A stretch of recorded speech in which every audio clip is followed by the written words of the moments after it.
A former member of the NBC television family has died. Rue McClanahan was 76. Rue McClanahan was America's golden sweetheart. Rue was smart, funny, lovable, endearing, and very quick-witted. She rocketed to fame at the age of 51 when she became 1/4 of the wildly popular show The Golden Girls. It was an instant hit. Blanche was extremely popular. And just like Blanche, Rue loved men. She always acted like, who's my next boyfriend? Come on in, baby. But Rue was plagued by ill health, and she had multiple near-death experiences. I saw her taking pills, but I didn't know what they were. She was in the hospital just crying and crying. All of a sudden, she was at death's door. I really thought I was going to lose her. She was very lucky that she didn't die. And on June 3rd, 2010, Rue died at New York Presbyterian Hospital. Rue McClanahan's cause of death was reported as a stroke, which is most commonly caused by a blood clot to the brain. Mysteriously, however, Rue was taking the drug Warfarin, which is a powerful anticoagulant medication specifically designed to prevent blood clots. So why did Rue die of a stroke at the age of 76?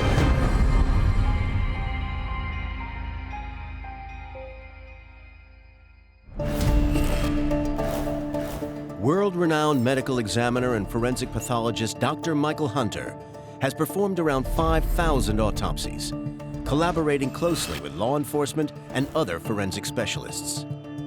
His pivotal role in investigating suspicious cases has revealed the truth behind mysterious deaths for over 20 years.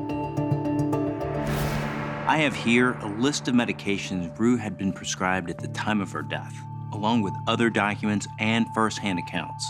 I'm hoping to piece together what caused the actress's death at the age of 76. September 14th, 2009, Majestic Theater, New York, 8.5 months before her death. Rue McClanahan attends the Celebrating B. Arthur Memorial. As one of B's friends and co-star on both Maude and The Golden Girls, Rue is invited to speak at the event. She has the audience in hysterics, telling raunchy jokes. And she said, "I love Rue. Betty's a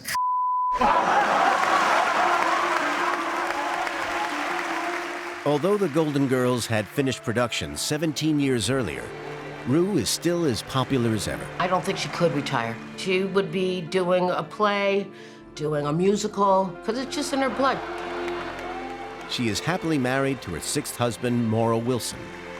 Having lasted 12 years, this is her longest marriage. B. Arthur once said, Rue loves to play the bride. I think that she loved the idea of getting married. She once told me that we had been married longer than her first 5 husbands put together. Looking at footage and images of Rue just 8 months before her death, she looks remarkably well and energetic for a woman of 76. Although the risk of having a stroke greatly increases with age, keeping an active lifestyle can help decrease those chances. Rue was obviously still very active. There is no indication to me here of why she would be dead in less than a year. Born in Healdton, Oklahoma in 1934, she was the first child of Rue Nell, a beautician, and Bill, a building contractor. She lived in an apartment over a beauty shop. It was not a, wealthy family or anything like that. After she finished the 8th grade, Rue's family moved to Ardmore, Oklahoma, where Rue was popular with both the girls and the boys. Her attitude was always very nice, very sweet. She was very intelligent. Rue learned to dance at a young age and owned her own dance studio by the time she was in high school. She was theatrical and driven, and she was enamored with acting and dance from an early age. After college, she moved to New York and spent years doing off-Broadway plays, barely managing to make ends meet. She married her first husband, an actor named Tom Bish, and soon found out she was pregnant. But Rue's husband didn't welcome the news. I went through the last 4 months of the pregnancy in great trauma, misery, because I was afraid. He kept saying, just don't talk to me about it until the baby comes, then we'll see. In 1958, Rue gave birth to a baby boy, who she named Mark. But Tom left the day the baby was born. I couldn't stop crying. I kind of went to pieces. I cried for 36 hours. Within a year of Mark's birth, Rue decided to leave him with her parents so that she could chase her big break. I spent many a tearful day and night when he was in Oklahoma. I always wanted the family, and I always wanted the acting career. I wanted them equally. One was as important as the other. Rue moved between New York and LA for years, taking any role she could get, with some minor breaks. He was in a couple of Broadway plays, and one with Dustin Hoffman. But Rue didn't become a household name until the age of 51.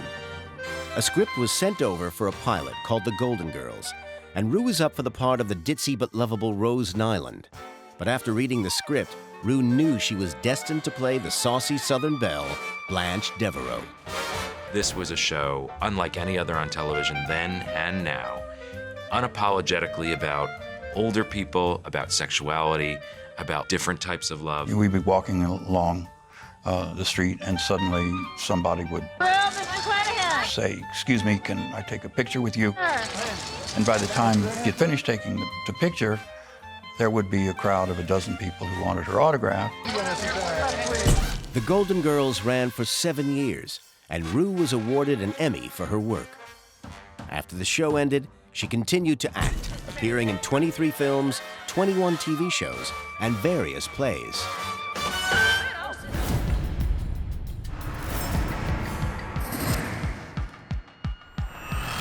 Rue seems like a healthy and active woman around the time of her death, but I can see something here that concerns me. Rue had knee surgery at the age of 74, just 2 years before she died. This is worrying. Surgery in itself is dangerous, not least because it carries with it a risk of clotting. This can happen when blood clots form due to extended periods of inactivity during convalescence. And I can see that Rue had a history of knee problems. Any long-term immobility will have made her far more susceptible to blood clots. In the 1960s, Rue performed in a play called The Crawling Arnold Revue, where she had to crawl on a hard stage for much of the play. I can see in her autobiography that Rue described having a knee effusion as a result of the play, which is more commonly known as water on the knee. This is buildup of synovial fluid in or around the knee joint. It's likely this would have healed naturally with time, but there's no doubt it could have caused her pain. Although the job was painful, it got Rue into Actors' Equity, the craft labor union representing stage performers, which meant that she would be able to make enough money on future jobs to keep her son with her. Rue was reunited with Mark. Juggling motherhood with wanting to be a successful actress made her even more ambitious. She was a single mother and had a son to support. That was partially behind why she kept at it. Perseverance, perseverance, perseverance. You've got to hang in there. Hang in there, hang in there. Even if she came in kind of looking like, oh, I don't feel so well today, the minute you started, it was like, bam. From reports, it appears that Rue continued to choose physically demanding roles. A life of pushing her body on stage and screen would have likely taken its toll. In 2005, at the age of 72, she took on the punishing role of Madame Marable in the hit Broadway musical Wicked. Wicked is performed on a raked stage, meaning that it's built on an angle. Walking on a slope throughout the entire play would have put extra pressure on Rue's knees. Rake stages are 10 times harder to perform on than a regular stage. So that's testing your body 8 shows a week. I've also discovered that Rue had a torn meniscus, and this is a tearing of the cartilage that acts as a cushion between the thigh bone and the shin bone. This is particularly common in older people who experience joint tissue degeneration and will normally heal with rest. But by all accounts, Rue wasn't someone who liked to put her feet up. She was extremely ambitious, extremely determined, whatever it took. 2 years after her run in Wicked, Rue could no longer stand the pain and finally underwent knee surgery. Despite the risks that accompanies operations, her surgery was successful, and she didn't suffer from any complications. Since this occurred 2 years before her death, I can rule out this operation as being a contributing factor. Rue's determination to succeed and to perform despite the pain tells me more about her tenacity than the manner of her death. But I'm concerned to see from reports that Rue was being prescribed a drug that suggests something much darker was going on in her life. September 19th, 2009, Dallas, Texas, 8 months before her death. Rue is appearing in a live comedy performance inspired by a television show she had made the year before called Sordid Lives. The show features Rue and her fellow stars performing songs, monologues, and stand-up. Rue was part of a stand-up comedy night. Now, when Rue came out, she sat in a chair, and she said at her age, she called it sit-down comedy. But behind the smiles, Rue struggles with crippling anxiety. She's going, I don't know if I could do this. And she went into her dressing room, and she came back out in 10 minutes and says, all right, let's do it. It was a panic attack. I've discovered that behind the scenes, Rue suffered from debilitating panic attacks. Panic attacks are the abrupt onset of intense fear or discomfort.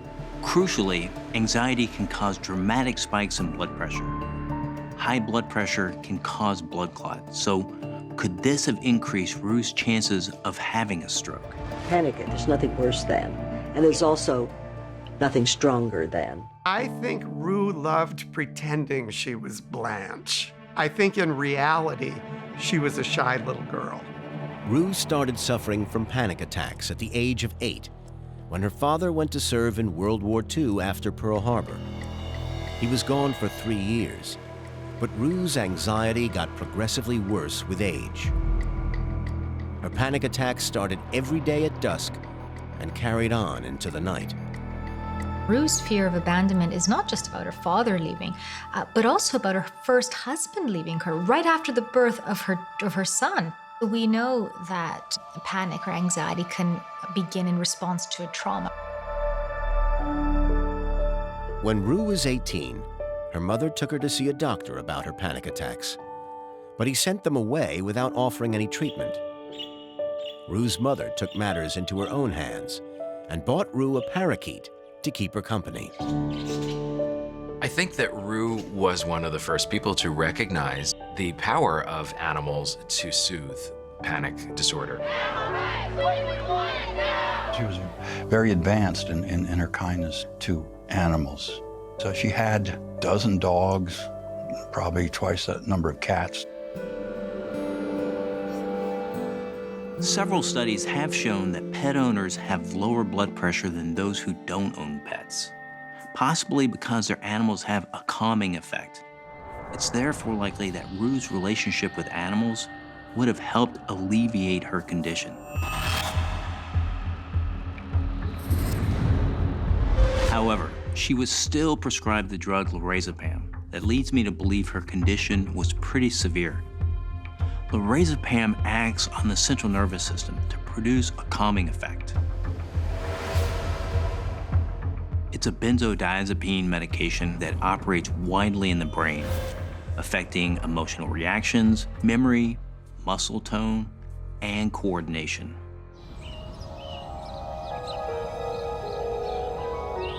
It appears that Rue's panic attacks weren't the only pain she was hiding. I can see from reports that Rue suffered from a pain in her side. In her autobiography, she describes it as a persistent ache, but the ache lasted for much of her adult life. I need to know what was going on in Rue's body to see if there's a link to her stroke. In 1982, while working on the show Mama's Family, the pain in Rue's side suddenly worsened. Her doctor had advised her to eat 2 pieces of buttered bread and call again if the pain got worse.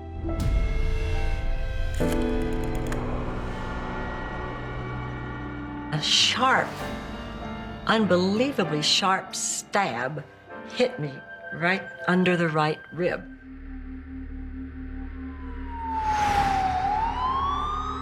I can see that Rue was rushed to Sherman Oaks Hospital, where her pain was finally diagnosed as a problem with her gallbladder. The gallbladder holds a fluid called bile, which helps digest fats and vitamins. It's likely that Rue's pain was caused by gallstones, which form when bile clumps together and creates a solid mass. Rue needed surgery to remove her gallbladder, and I can see that the operation was successful. Following the procedure, her son Mark was by her side. He was so worried, so panicked. He loves his mom. Although Rue survived the surgery, her health rapidly declined as she was coming around from the anesthetic. I woke up, couldn't breathe. I couldn't get my breath. I couldn't get enough breath. They thought I was hysterical. It appears that immediately after the surgery, Rue developed an extremely rare condition that is fatal in about 50% of cases. She had acute respiratory distress syndrome. ARDS occurs when the lungs become severely inflamed due to an infection or injury. In Rue's case, it may have been caused by the stress on her body from the surgery. The inflammation causes fluid from nearby blood vessels to leak into the tiny air sacs in your lungs, making breathing increasingly difficult. All of a sudden, she was at death's door. And it was really scary because I really thought at one point I was going to lose her. I can see from reports that Rue was kept under heavy sedation for the next 4 days and spent 3 weeks in the hospital. But against the odds, she managed to make a full recovery. Any obstacle that got in her way, she would always look ahead. Excuse my French, but she was a hard ass. She was a very strong woman. The post-surgery risk of stroke is short-term. Rue's death occurred long after, and living without a gallbladder would not have caused her any lasting effects, so I can rule these out as contributing to her death. But I've discovered something else in her medical history that's extremely worrying. Rue suffered from a disease that kills over 40,000 Americans every year. Rue moved from LA to New York to start rehearsals for a new play, and had just begun dating one of the play's producers, Morrow Wilson. While having a massage, she felt a lump under her arm. Morrow immediately set up an oncology appointment for her. She went in to see the doctor and got that terrible diagnosis.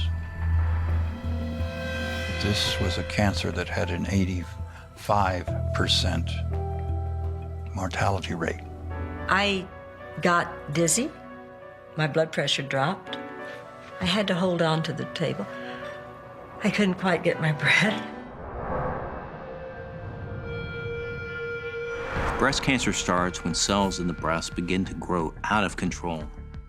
These cells can form a tumor. It can be caused by a number of factors, most common of which are advancing age and genetics. However, I've discovered something in Rue's medical history that could have been the cause of her cancer. Her prescription for Vagifem, which is a hormone replacement therapy drug often used by women going through menopause. It replaces estrogen, the primary female sex hormone, which naturally declines later in life. With this decline comes uncomfortable effects such as weight gain, hair loss, and a deterioration in libido. Regular use of local estrogen therapy carries with it a significant risk of breast cancer. But I can see this isn't the only hormone replacement treatment she was using. She was taking one sort of estrogen, and somebody said, well, you mustn't take that that manufactured drug, you've got to take natural estrogen. There's this childlike quality that if somebody came and said, oh, well, this is the new thing and this is healthy, she'd be like, oh, I better try this, you know, I better do this. So she got the same amount of natural estrogen, didn't stop taking the chemical estrogen, and so doubled her the estrogen. She's, you know, known for being Blanche, sexy, you know, flirtatious. Blanche. When you go through the menopause and all of a sudden things change, that would have panicked her because so much of her identity was bound up in her sexuality, in her youth, in her beauty, and she's losing this.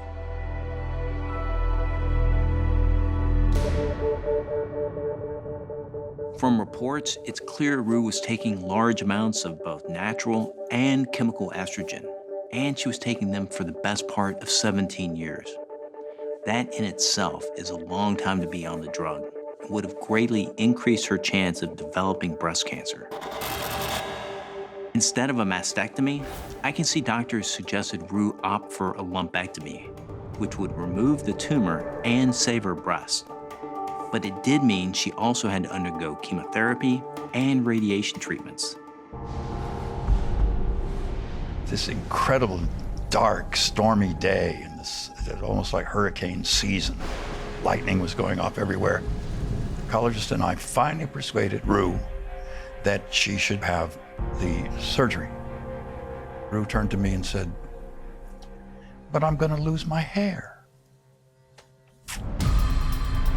Chemotherapy works by stopping or slowing the growth of cancer cells, which grow and divide quickly. Unfortunately, these drugs also attack other rapidly growing cells in your body, including those in your hair roots. Chemotherapy can also contribute to the creation of blood clots, which can cause stroke.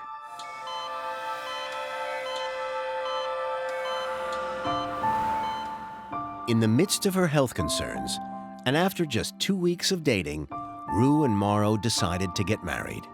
He was the one person who just kind of took her under his wing and looked after her and tried to be encouraging.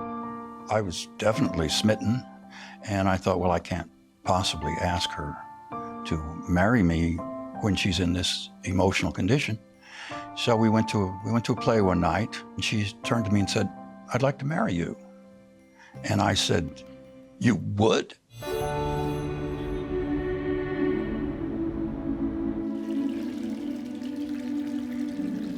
She married Morrow on Christmas Day, and she was bald as a billiard ball when she did it. She looked like a little girl, just so bubbly, and she just looked beaming. Although breast cancer claims thousands of lives every year, I can see Rue beat the disease. The chemotherapy treatment she had for the cancer didn't cause a stroke, and she beat the cancer too long before her death for them to have had any lasting effect.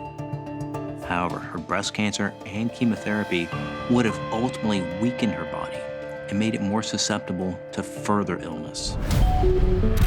November 2nd, 2009, New York. 7 months before her death. Rue is having a routine stress test.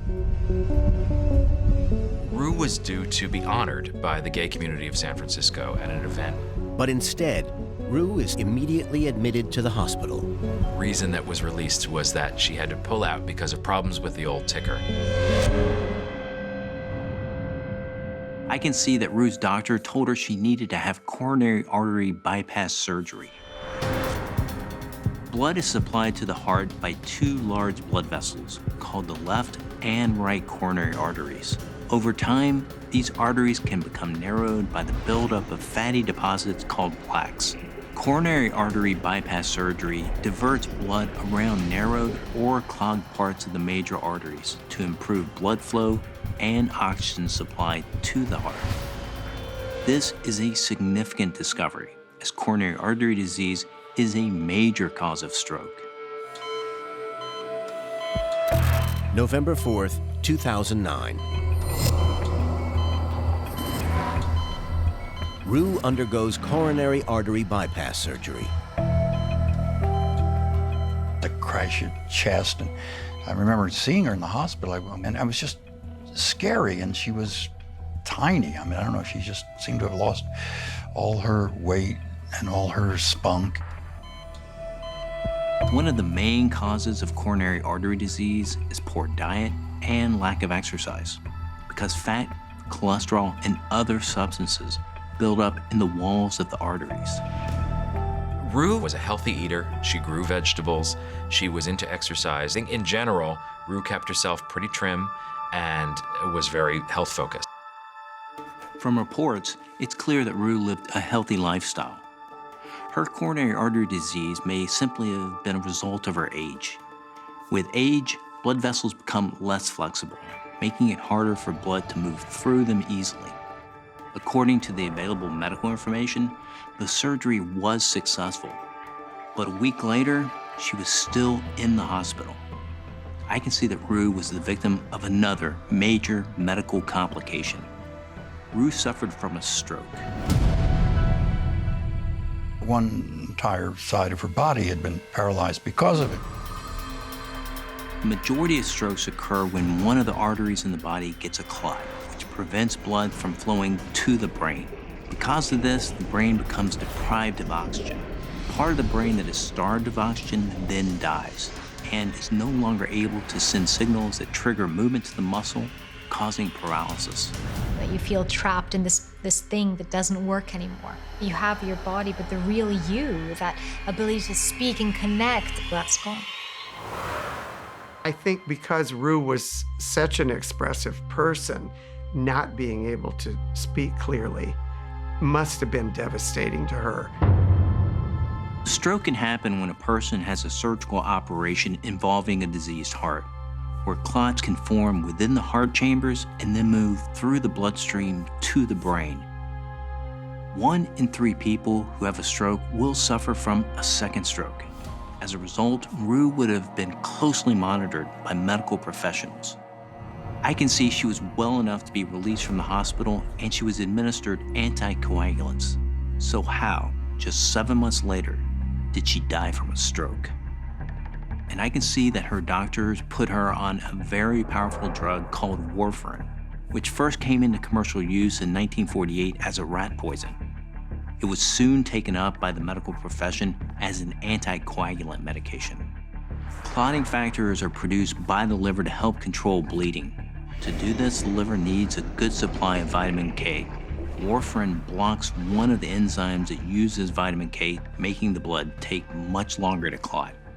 But her body had been badly damaged by the stroke, and she had to undergo rigorous speech and physical therapy to try to recover. November 2009, New York, 7 months before her death. Rue is at home convalescing from her heart surgery and subsequent stroke. Her speech and mobility are severely restricted, and she's unable to carry on living as she used to. She needs constant care and help. Despite being supported by friends and family, Rue had separated from Morrow Wilson, her husband of 12 years, shortly before the surgery. She's alone again. Rue and I had said we're not really getting along, and let's just call it quits. And that was shortly before all this bad stuff happened. And I of course tried to be there for her, but she left orders that I was not to be allowed to see her, and that was the end of us. Her assistant said to me, she doesn't want you to come now because she didn't want to be seen not being able to speak real clearly. A stroke can deprive the body of physical mobility and the ability to speak clearly. Muscles used for movement and speech are controlled by messages sent from the brain. When part of the brain is damaged after a stroke, messaging between the brain and muscles may not work properly. December 2009, 6 months before her death. Rue is single-mindedly working to regain her physical strength and verbal skills. She was determined. She was going to get back to being able to speak perfectly. I mean, she was booked from the minute she got up to the minute she was going to bed. Maybe it's doing speech now, and then physical, and then lunch, and then speech, and then physical. And she was determined. And she conquers everything, you know? She didn't conquer. Sorry. I can see from reports that over a number of months, Rue managed to regain most of her mobility and speech, which is remarkable. Only 10% of people who suffer strokes manage a recovery like Rue did. It shows me that she was working tirelessly to regain her health. Her single-mindedness, this idea of plowing through, of working hard, helped her at every point in her life. May 2010, 1 month before her death. A keen gardener, Rue was doing some planting for spring. Her apartment had the backyard, and that's why she was able to grow her vegetables. She had tomatoes, her pride and joy. She called me up and says, "You have got to come over." It's like 5 o'clock in the morning or something. "You've got to see this." So we're in the backyard with a flashlight so she can show me how big the tomatoes had gotten.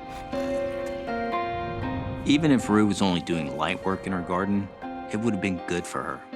Regular, moderate exercise can lower blood pressure and reduce the risk of stroke by 27%.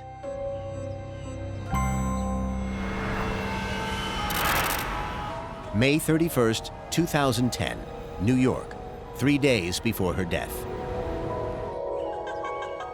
Rue is having lunch with a friend when she begins to feel weary. She had down days with little things that would happen where she just wasn't feeling herself.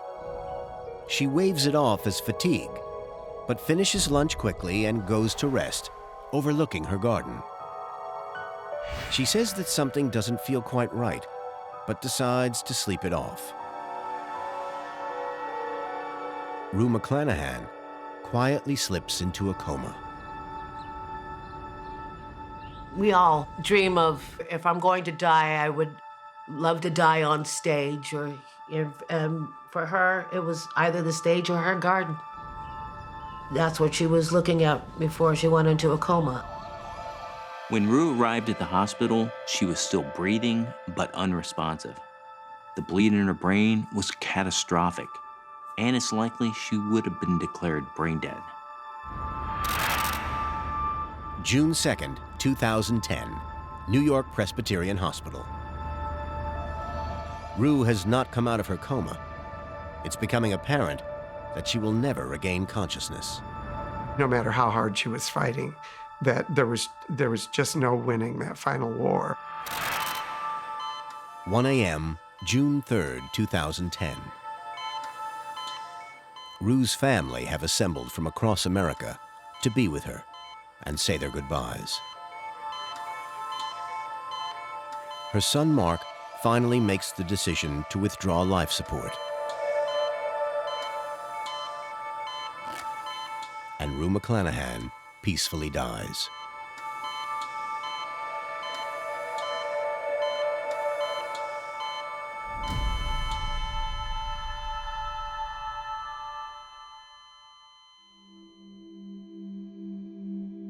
It was one of those things where you just thought, oh no, you know, she didn't beat this one. I was on stage when I got the message after the show from the manager. He wanted me to know before it got into the newspapers. I was definitely in denial. There's a certain amount of surprise when you hear that Rue had passed away. It feels like the end of an era. There was a lot of outpouring of love for her. Well, I was horrified. It's a hard thing to take when somebody who you love says, I don't see you anymore. That's tough. But tougher still is the idea that that person will never see anybody again.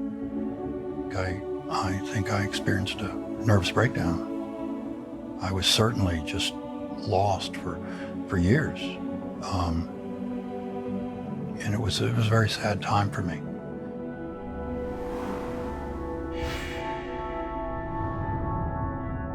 I'm investigating why this American icon died. Rue suffered a second stroke, and the lack of oxygen to her brain caused her to slip into an irreversible coma. This catastrophic injury led to her being declared brain dead. She subsequently was taken off life support. But none of this quite adds up. I know that she'd regained a great deal of strength after the first stroke, and she was diligently taking her warfarin. Warfarin is a blood thinner used to prevent blood clots forming that can ultimately cause strokes. So, what went wrong? I think I have finally discovered what happened to Rue, and it was something her doctors couldn't have prevented. She is best remembered playing the sassy Blanche Devereaux on the hit show The Golden Girls. Rue McClanahan died on Thursday after suffering a stroke. On June 3, 2010, Rue McClanahan died in New York Presbyterian Hospital. Expert forensic pathologist Dr. Michael Hunter has been investigating the case of this acting icon and can finally dispel the mystery of Rue's death. Rue had already suffered from a stroke 7 months before her death, but her doctors had put her on Warfarin, a strong anticoagulant medication to prevent another stroke. So why did she have a second fatal stroke? I believe I now have the answer. Rue had 2 different kinds of strokes. Her first stroke was an ischemic stroke caused by a blood clot. This type of stroke accounts for 87% of strokes in the United States, so it's by far the most common kind. Rue was at high risk for this kind of stroke because she was female, over the age of 60, post-surgery, and I've also discovered she was a smoker. This in itself would have made her 6 times more likely to have a stroke. Nobody knew that she was a smoker. She insisted on smoking, and in the end, I think she shortened her own life. After having an ischemic stroke, Rue took control of her health. She exercised to regain her strength, and she was diligent about taking her prescribed anticoagulant medication. Warfarin is an extremely potent medication, and it's likely that Rue needed to see her doctor regularly to monitor levels in her blood.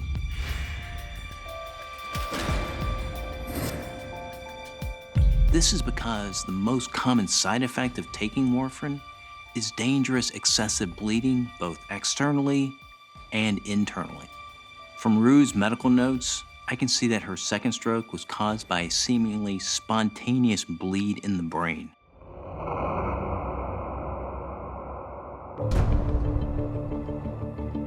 This kind of stroke is called an intracerebral hemorrhagic stroke, which makes up only 12% of all stroke cases. It's quite rare and is 4 times more deadly than an ischemic stroke. A blood vessel burst and flooded Rue's brain. The warfarin she was taking would have allowed blood to travel faster and more freely through the organ. This would have presented as feelings of headache, nausea, and fatigue. With enough bleeding, the brain can become so compressed that oxygen-rich blood is unable to flow into the brain tissue. The lack of oxygen can lead to brain swelling. The extra pressure created as a result of the reduced oxygen can kill brain cells and result in death.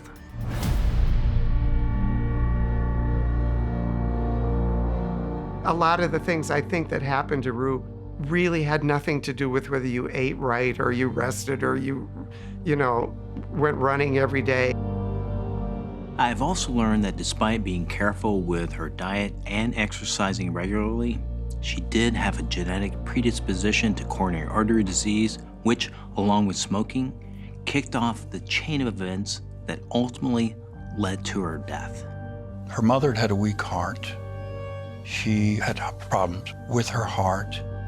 I think in the healthy gene department, Rue really got shortchanged.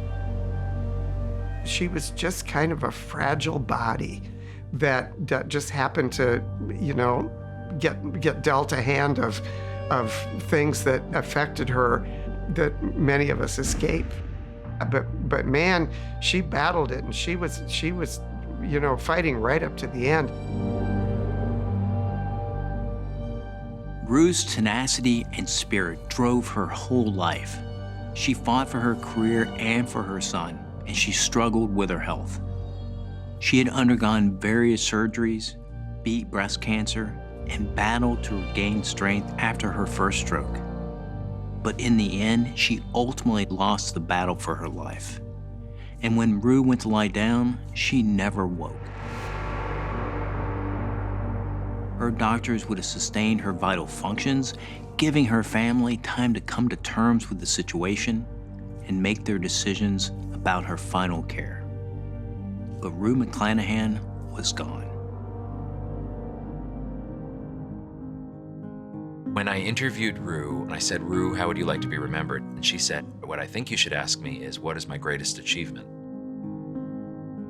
And of all the things she could have named career achievements, certainly, many that she had. She said, my son, Mark Bish. You don't expect somebody so lively to ever die.